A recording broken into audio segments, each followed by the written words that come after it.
Assalamualaikum warahmatullahi wabarakatuh. Halo teman-teman semuanya. Untuk adik-adik yang baru lulus SMA, wajib banget dengerin podcast ini. Selamat datang di podcast kelompok 2 dari kelompok 12 Industri Kreatif Media dan Marketing yang beranggotakan 7 orang, yaitu ada Muhammad Fadli Ali Said, lalu ada Munawir Sadali, ada Diva Sahrani, Siti Solihah, lalu ada Sonia Maragusti, lalu ada Leoni Novita Ramadhani, dan yang terakhir ada Nur Syifa Aprilia. Kali ini, kami ingin mengajak kalian semua untuk menyaksikan podcast yang tentunya sangat menarik dan penuh informatif mengenai tips and trik masuk kuliah yang berjudul Menembus Batas Perjalanan dan Pelajaran Masuk Kuliah. Bareng aku, Sonia Maragusti, dan tentunya rekan aku ada Siti Solihah. yang bakal nemenin kalian semua ngobrol santai tapi penuh makna soal perjuangan masuk kuliah. Jadi, hari ini kita berdua nggak sendirian nih, karena kita kedatangan dua tamu spesial yang punya cerita perjuangan yang bisa banget jadiin kalian inspirasi buat kalian semua. Langsung aja, kita sapa dulu narasumber kita. Halo Kak Leoni, halo Kak Munawir, boleh kenalan dulu dong sekarang.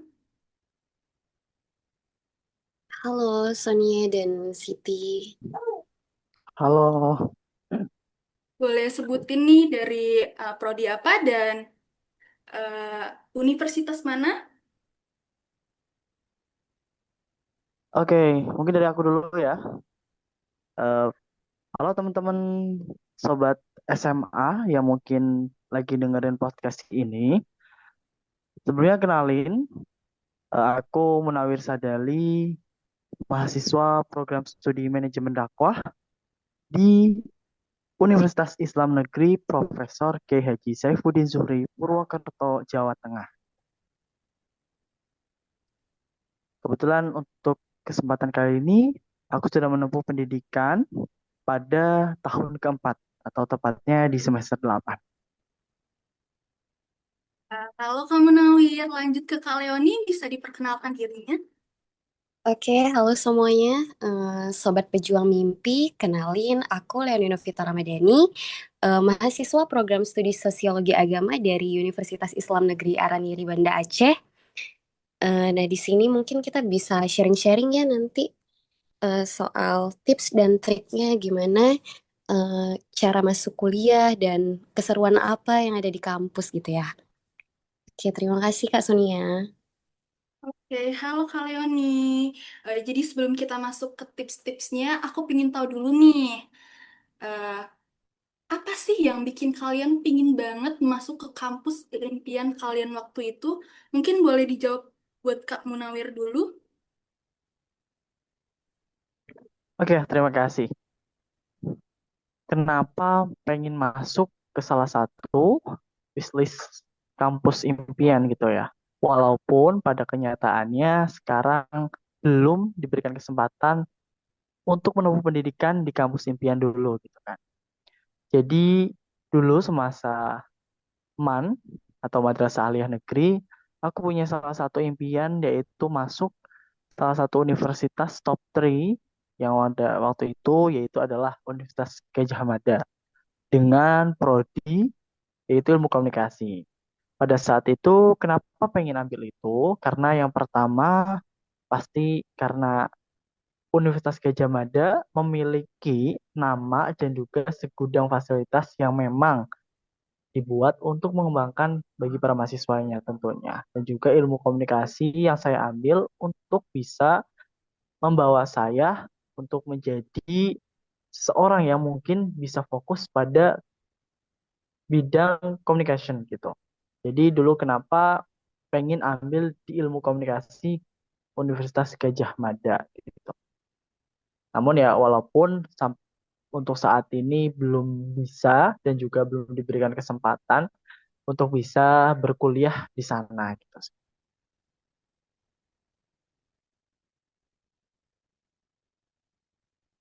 Oke, kalau misalnya Kak Leoni sendiri, eh, Apakah kalian ini udah bisa masuk ke kampus impian? Atau gimana nih? Apa kayak Kak Munawir? Boleh Nah, diceritain sedikit, Kak? oke, nah kebetulan hampir-hampir mirip ya. Dan aku juga dulu pengennya masuk di jurusan ilmu komunikasi, tapi aku pengennya masuk di kampus USK Universitas atau Syiah Kuala ya? Universitas Syahkuala Banda Aceh. Cuman belum rezeki ya. Karena itu sebenarnya pilihan pertama kalau ilmu komunikasi. Tapi aku punya pilihan kedua juga. Nah, dua-dua kebetulan nggak lewat nih. Yang kedua, aku tuh pengennya di teknik komputer. Nah, nggak lewat juga. Sampai akhirnya aku lulus lewat jalur SPAN PTKIN di UIN Araniri. Jadi Wah, sebenarnya setelah 4 tahun ya dijalani, ternyata nggak seburuk itu gitu. Ketika nggak berhasil masuk kampus impian, tapi asal kita yakin dengan studi yang kita jalani, insya Allah berkah-berkah aja gitu, gampang-gampang aja, nggak dipersulit sama sekali gitu. Yang penting kita yakin sih. Mungkin dari benar-benar. aku itu aja. Jadi kalian berdua sempat ngalamin masa down atau gagal karena gak keterima di PTN favorit kalian ya? Pernah gak sih Kak ngerasa Betul. minder gitu? Kayak, kenapa ya? Kok aku nggak keterima gitu? Atau ada cerita menarik gak sih di balik itu semua? Ada nih dari aku. Mungkin ya. Dulu Boleh. waktu kelas 12 MAN gitu kan, aku daftar universitas nggak cuma satu waktu itu. Aku coba daftar itu hampir ke seluruh semua jalur pendaftaran masuk perguruan tinggi. Salah satunya yang tadinya UGM itu lewat SPN, SNPTN waktu itu ya namanya. Kalau sekarang SNBP gitu. Dan aku juga ikut SPAN PTKIN, ikut UTBK atau SNBT kalau sekarang gitu kan. Aku ikut jalur bibit unggul, mandiri bibit unggul, jalur beasiswa, jalur mandiri, pokoknya banyak banget dan itu hampir ke 10 universitas aku coba daftar semua gitu kan. Namun memang pada saat itu belum ada yang rezeki gitu kan. Akhirnya waktu itu mau sempat kepikiran buat gap year dan cari kerjaan gitu kan biar nggak nganggur sembari belajar untuk persiapan UTBK tahun depan gitu. Namun memang dari pihak orang tua tidak membolehkan ketika memang harus berhenti studi gitu. Jadi ditakutkan gitu kan. Katanya kalau ada orang yang udah tahu uang, udah cari kerja, jadi malas gitu buat kuliah atau sekolah atau cari ilmu. Akhirnya pada waktu itu aku coba cari universitas yang uang pendaftarannya itu murah gitu kan. Karena waktu itu ngerasa udah banyak mengeluarkan budget untuk pendaftaran masuk perguruan tinggi. Akhirnya aku dapat info di UIN Purwokerto gitu kan. Uang pendaftaran itu cuma 150 gitu kan. Waktu itu memang ya karena tuntutan orang tua untuk bisa masuk kuliah dan juga pendaftarannya nggak mahal, akhirnya aku coba ke situ tanpa mencari tahu ataupun embel-embel kenapa aku masuk itu. Dan mungkin hanya alasan itu aja gitu kan. Dari orang tua dan juga pendaftarannya murah gitu, 150 waktu itu daripada UIN lainnya. Waktu itu 250 sampai 300-an gitu kan. Paling dari aku itu tuh. Kalau Kak Leoni sendiri ada gak sih cerita seperti Kak Munawir atau yang lainnya gitu? Nah, kalau dari aku mungkin agak sedikit berbanding terbalik dengan Munawir. Nah, tentunya pasti ada ya masa-masa kegagalan atau masa-masa sulit ketika nggak diterima di kampus pilihan kita gitu kan. Jadi orang tua aku itu sebenarnya agak sedikit ragu gitu. Bahkan bukan sedikit ragu, tapi emang ragu gitu untuk aku bisa menempuh pendidikan di universitas gitu. Mereka tuh lebih ngerekomendasiin aku tuh harus kerja gitu. Nah, malah ditawarin mau usaha apa buat kue atau apa biar dimodalin gitu. Nah, tapi dari situ aku tuh nggak mau gitu, karena impian aku tuh memang kuliah. Aku tuh memang eh, karena aku punya dua abang sebelumnya dah, dan mereka tuh di semester-semester akhir tuh nggak sampai selesai. Jadi aku tuh pengen ngebuktiin ke orang tua aku sebenarnya bahwasannya aku bisa sampai selesai gitu. Yang mana kalau untuk saat ini aku udah ngebuktiin bahwasannya aku udah selesai karena alhamdulillah aku juga udah sidang gitu. Tinggal nunggu wisuda aja kalau sekarang. Jadi ketika nggak dikasih tuh sama orang tua pada saat itu, aku tuh bertekad terus tuh gimana ya caranya biar bisa. Aku tuh daftar gitu. Nah, kebetulan setelah pembayaran itu kalau di sekolah aku sekolah di SMA Negeri 2 Timang Gajah di Bener Meriah atau Takengon. Jadi di situ tuh pembayarannya berapa ya dulu? 800.000 udah include semua tuh. Udah sampai segala tes tuh, SB, SN, habis itu SPAN, itu udah nggak bayar lagi gitu. Jadi kita tinggal nerima hasil aja. Dan ternyata udah pas mau down karena aku nggak diterima di kampus pilihan aku, tiba-tiba sehari pas aku mau tes SB nih, keluar hasil dari Span PTKIN yang nyatain bahwasannya aku lolos nih di sosiologi agama gitu di UIN Naraniri. Akhirnya tanpa mikir panjang, ya udah deh aku ambil aja yang penting aku kuliah. Karena kayak udah mentok banget takutnya kalau nggak lewat di SB aku tuh memang gagal kuliah gitu karena nggak ada support juga dari orang tua. Tapi alhamdulillah sekarang eh, semuanya terbayarkan ya ketika di semester akhir ini. Mungkin gitu aja sih cerita dari aku. Keren banget ya perjalanan Kak Munawir sama Kak Uni untuk mencapai impiannya masing-masing. Mungkin itu juga bagian dari eh, rencana Tuhan, rencana Allah ya Kak. Karena udah nggak masuk ke PTN favorit, tapi diterima di PTN yang lain. Nah, sekarang kita masuk ke bagian yang paling ditunggu-tunggu nih. Gimana sih tips and trick dari kalian biar bisa lolos ke kampus impian masing-masing? Nah, untuk yang pertama, boleh Kak Leoni dulu kali ya? Gimana sih Kak caranya nyusun jadwal belajar supaya tetap produktif di masa perkuliahan?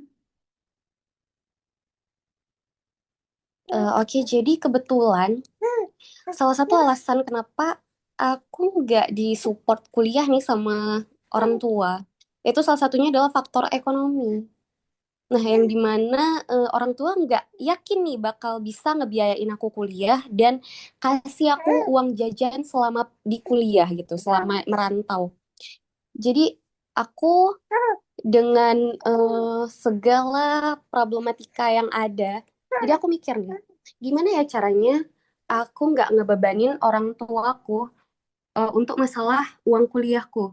Nah, jadi aku tuh cari-cari terus informasi sampai akhirnya aku nemuin nih informasi tentang beasiswa BSI Scholarship. Nah, nggak ada mikir panjang, aku berusaha buat cari linknya, buat daftar, ikutin segala tesnya. Alhamdulillah semuanya lewat gitu dan sampai bisa terima beasiswa ini cukup menegangkan ya, cukup panjang prosesnya gitu. Jadi ketika udah diterima, alhamdulillahnya dapat support dari keluarga, jadi keluarga tuh udah percaya gitu kan. Jadi tinggal uang jajan nih. Nah, jadi udah kuliah, udah terbayar uang kuliah, tapi aku masih punya beban nih. Gimana ya biaya hidupku selama di rantau gitu. Sedangkan orang tuaku ya mereka ngirim tapi nggak cukup gitu untuk menuhin kebutuhan. Bahkan makan sehari pun aku nggak cukup gitu. Cuman aku tuh nggak mau bilang bahwasannya itu nggak cukup. Jadi aku cukup terima aja. Nah, kebetulan aku kuliah sambil kerja. Nah, gimana cara aku untuk eh, apa memanage waktu aku untuk antara kerja dan kuliah? Itu sebenarnya yang penting yakin aja. Yang penting kalian tuh punya niat dan udah punya schedule. Kalau aku tipikal orang yang agak sedikit pelupa gitu. Karena saking banyaknya aku juga anak organisasi gitu. Jadi memang dalam sehari itu waktu aku memang full sampai malam. Nah, jadi aku manfaatin waktu belajar itu pas pagi. Pagi bangun tidur, aku nggak bangun subuh juga, tapi pas subuh mungkin aku tidur lagi. Tapi ketika aku mau pergi ngampus tuh aku sempet-sempetin tuh baca materi yang mau dibahas nih kan, karena kan kalau dosen biasanya kalau masuk kelas dia ngirim materi dulu kan buat kita baca. Kalau di kampus aku sih kayak gitu. Nah, jadi aku sempatin waktu di situ tuh belajarnya. Yang lain kayak dari pagi sampai sore mungkin aku kuliah, terus dari sore sampai malam aku kerja. Mungkin cara aku ngatur waktu dengan cara dicatat ya, supaya waktunya tuh bisa konsisten gitu. Mungkin kalau dari Bang Munawir sendiri gimana Kak? Oke, kalau dari aku ya, tips lolos masuk kampus impian gitu kan. Gimana mungkin cara schedule-nya dalam belajar, strateginya gimana, bagaimana menentukan kampus ataupun prodinya gitu kan. Yang pertama aku coba jelasin awal ya. Pertama, kenapa kamu milih prodi tersebut gitu ya. Sebenarnya yang terpenting itu ya dua-duanya antara prodi dan juga kampus gitu kan. Kadang-kadang ada yang keterima di kampus impian tapi bukan prodi impian. Ada yang keterima di prodi impian tapi bukan di kampus impiannya gitu kan. Nah, itu kadang-kadang harus perlu diselaraskan gitu ya. Kenapa prodinya kita mau ambil itu tuh? Kedepannya kita harus punya visioner gitu kan, jadi orang visioner. Kedepannya kita mau jadi apa nih? Ilmu komunikasi. Oh, ternyata aku mau jadi presenter, news anchor, dan sebagainya gitu kan. Ternyata untuk ilmu komunikasi ke depan prospeknya seperti itu. Dan kampus mana nih kira-kira yang punya fasilitasi dan juga punya pengembangan atas mahasiswanya yang penuh gitu kan. Yang salah satunya mungkin kita coba cari-cari gitu kan. Coba cari telusuri akreditasinya bagaimana, alumninya gimana, coba track recordnya bagaimana kampus tersebut, prodi tersebut gitu kan. Untuk kita gitu kan. Dan untuk strategi lolosnya itu gimana terserah kalian mau ambil dari jurusan apa dulu gitu kan. Kalau misalkan kalian mau ambil jurusan dari SNBP yang prestasi ataupun zamanku SNPTN, berarti kalian harus mempersiapkan dari awal masuk sekolah SMA atau MAN gitu kan. Karena memang SNBP itu menggunakan rapot. Jadi kalian harus punya rapot, track record nilainya yang stabil ataupun meningkat gitu kan ya. Dan itu juga harus teman-teman persiapkan dari awal masuk sekolah SMA atau menengah atas. Dan bisa didukung dengan sertifikat-sertifikat, perlombaan, organisasi, conference, dan sebagainya gitu kan. Ataupun ketika masuk jalur kuliah SNBT atau yang tes, berarti kan harus mempersiapkan. Mempersiapkan pun harus dari jauh-jauh hari teman-teman gitu kan.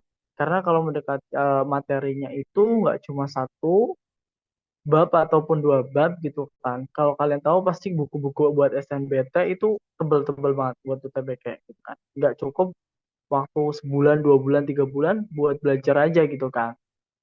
Tetap harus diperhatikan dan dipersiapkan dari jauh-jauh, misalkan setengah tahun yang akan datang, setahun yang akan datang, bahkan bahkan temanku pun ada yang menyiapkan dia dari awal SMA dia udah belajar gitu kan.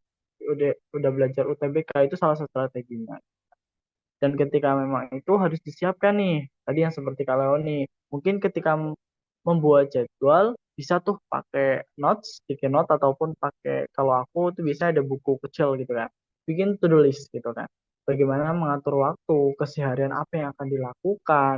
Misalkan buat teman-teman SMA nih yang mau masuk kuliah, oh paginya sekolah, terus nanti sorenya agak mau maghrib ada organisasi atau apa, terus nanti habis maghrib aku coba belajar UTBK tapi dikasih sampingan itu di samping itu juga tetap harus belajar tentang sekolah gitu kan biar nilainya pun nggak turun gitu kan.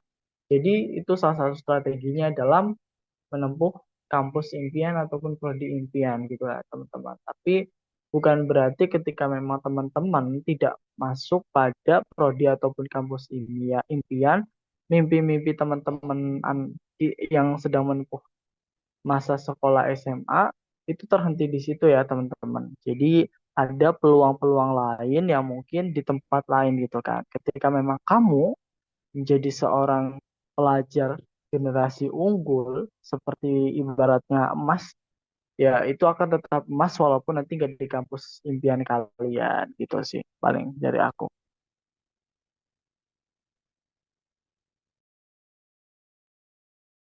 Sangat informatif sekali ya jawaban dari Kak Munawir dan Kak Leoni.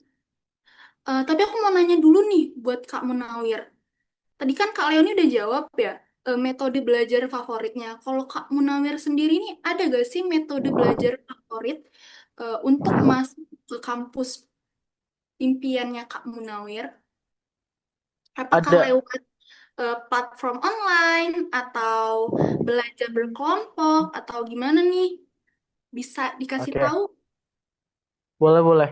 Jadi kalau untuk aku itu orangnya lebih suka yang pakai buku gitu ya daripada bahan kayak misalnya PPT, artikel ataupun yang dari ebook gitulah. Jadi lebih suka pakai yang bahasanya hard book gitu kan, bukannya soft ebook gitu. Jadi ketika belajar, aku itu punya batasan waktu. Sehari misalkan belajar sejam nih, sejam, tapi sejam itu misalkan 45 menit untuk belajar. Nanti berhenti nih, istirahat 15 menit. Nanti baru lanjut lagi.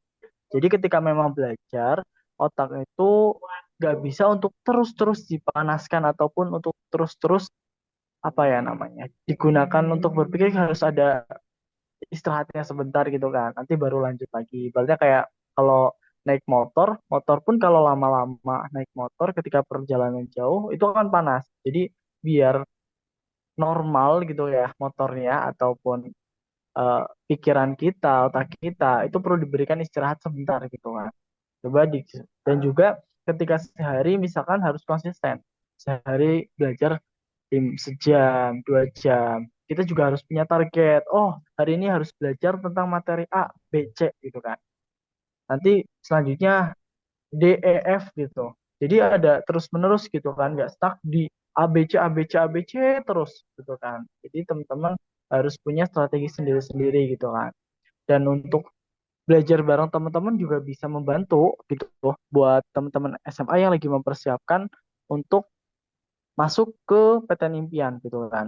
Karena ketika belajar dengan teman-teman biasanya, tapi tergantung orangnya juga ya. Mungkin ada yang suka belajar sendiri, ada yang emang suka bareng-bareng gitu kan. Ketika bareng-bareng itu tuh ibaratnya bahkan bisa lebih ingat karena memang ibaratnya kayak presentasi lah. Oh, bagian ini kamu coba jelasin deh. Aku jelasin bagian ini gitu kan. Jadi kayak gantian buat ngejelasin satu persoalan dan itu dibahas bareng-bareng. Bahkan itu bisa diingat dengan jangka lama gitu karena memang itu belajarnya bareng-bareng dan disampaikan dengan pendekatan dengan orang-orang yang mungkin teman-teman rasa nyaman. Oh, dengan teman-teman ini aku rasa nyaman terus jadi ingat terus gitu kan. Itu salah satu strategiku gitu sih. Tapi itu Oh, kembali lagi ke anak-anaknya ya. Teman-teman SMA semua punya metode dan pendekatan sendiri sesuai dengan kebutuhan dan juga dari pribadinya masing-masing. Personalnya kan beda-beda gitu kan. Ada yang memang suka belajar sendiri karena introvert dan sebagainya. oke, Kak. Jadi metode belajar itu juga harus variasi gitu ya, Kak ya? Betul, nggak bisa stuck di oh belajar di kamar terus misalkan sekali-kali deh belajar di luar gitu kan. Bahasanya kayak outing kelas gitu kan. Harus punya suasana baru gitu kan. Biar nggak bosen. Sekali-kali belajar sambil di kafe gitu kan, nggak apa-apa gitu kan.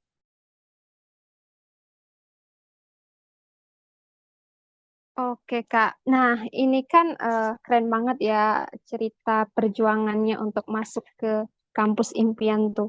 Nah, di balik perjuangan ini, Kak, sebagai mahasiswa, kira-kira hal apa sih yang paling menyenangkan gitu? Mungkin dari Kak Leoni dulu. Oke, kalau ditanya pengalaman yang menyenangkan itu selain belajar ya, sebenarnya aku nggak terlalu suka belajar yang terlalu monoton, tapi pada kenyataannya di jurusanku itu agak sedikit monoton di awal-awal semester. Tapi ketika udah masuk semester 4 dan 5 itu udah mulai kerja di lapangan tuh, udah mulai belajarnya tuh di lapangan. Karena kami kan kerjanya riset, riset, riset terus kan. Jadi ya sambil liburan lah. Jadi selain ngampus, organisasi juga salah satu hal yang bikin sebenarnya kalau dibilang stres tambah stres karena banyak job desk ya. Kalau di organisasi itu selalu maunya ada program terus. Tapi entah kenapa stres pada saat belajar dan berorganisasi itu beda. Ketika belajar, stresnya tuh memang kayak sampai kelelahan gitu. Tapi ketika organisasi, walaupun capek, seru-seru aja gitu.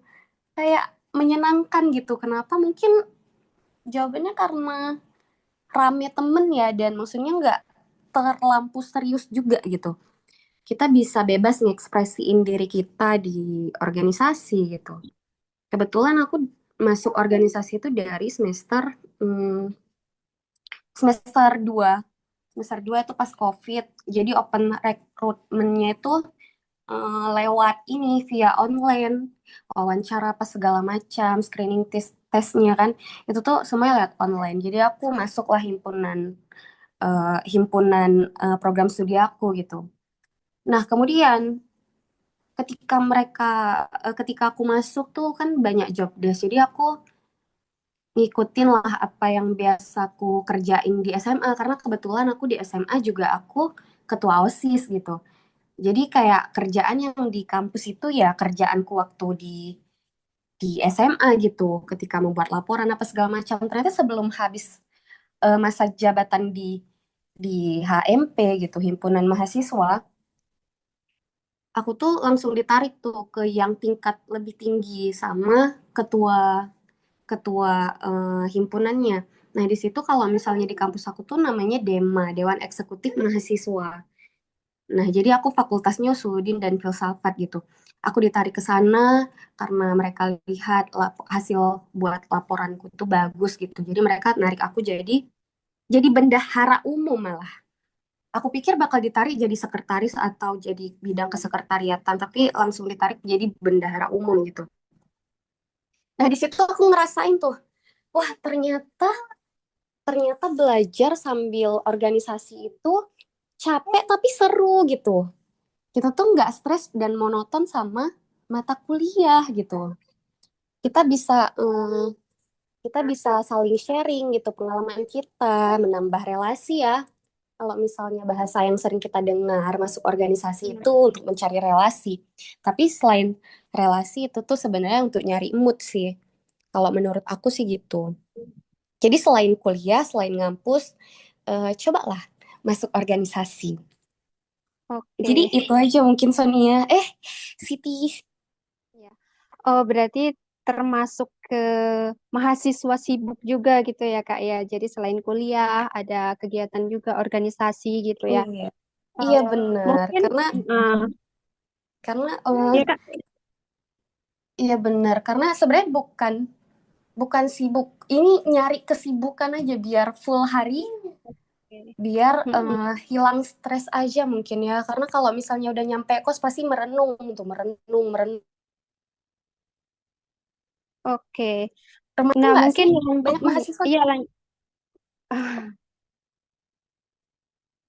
Oke Kak, mungkin lanjut ke Kak Munawir tadi ya. Menurut Kakak nih, hal apa sih yang paling menyenangkan sebagai mahasiswa? Kalau tadi kan kita udah dengar dari Kak Leoni gitu ya. Sekarang mungkin dari Kak Munawir nih, gimana? Oke ya, di part senang ketika masuk kampus itu apa sih? Ya, kebetulan kan memang aku salah satu anak yang nggak masuk kampus impian gitu. Aku mendapatkan kampus yang tidak terduga dan tidak ada masuk list-listku dalam hidup untuk masuk kampus tersebut. Tapi bukan berarti itu menjadi sebuah tertutupnya mimpi-mimpi untuk aku bisa berkembang gitu kan. Sebagai mahasiswa itu adalah privilege gitu kan. Kita bisa mendapatkan, menemukan sesuatu hal yang baru di dalam kampus ketika menjadi mahasiswa ataupun di luar kampus.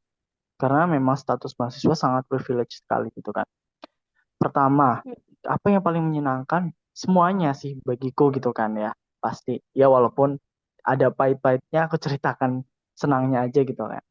Pasti kuliahnya pasti ya bertemu dengan teman-teman dari segala daerah gitu kan. Kita bisa saling berkenalan dan juga itu menjadi salah satu relasi bagi kita gitu kan. Dan masuk bangku kuliah, aku seperti kayak Kak Leoni, aku masuk organisasi di mana itu menjadi sebuah wadah kembang bagi aku khususnya karena memang dulu di SMA adalah orang yang introvert, jarang bicara, terus juga malu-malu dan sebagainya gitu kan. Dalam organisasi ini bisa jadi sebuah wadah kembang untuk kita sebagai mahasiswa gitu kan. Dari berbagai skill yang bisa kamu dapatkan sesuai dengan apa yang kamu inginkan gitu kan. Selain itu gitu kan, beberapa Oke. hal yang memang aku sangat senang gitu ya. Mungkin selain itu pasti karena memang nggak masuk impian, kita harus cari peluang-peluang yang lain gitu, yang mana yang bagus dan juga itu bisa mengganti gitu sebuah mimpi yang memang kita nggak masuk ke kampus impian. Contohnya dari aku beberapa ikut organisasi, pernah jadi ketua juga, aku ngajar, freelance, jadi IO, terus juga ngajar megang TPQ, terus juga aku dan salah satunya dapat beasiswa gitu kan yang tanpa diduga-duga aku nggak masuk impian oh aku bisa dapat beasiswa gitu kan ternyata aku bisa dapat juga dari BSI scholarship gitu aku juga bisa ikut lomba-lomba sampai keluar pulau dan itu di cover oleh kampus gitu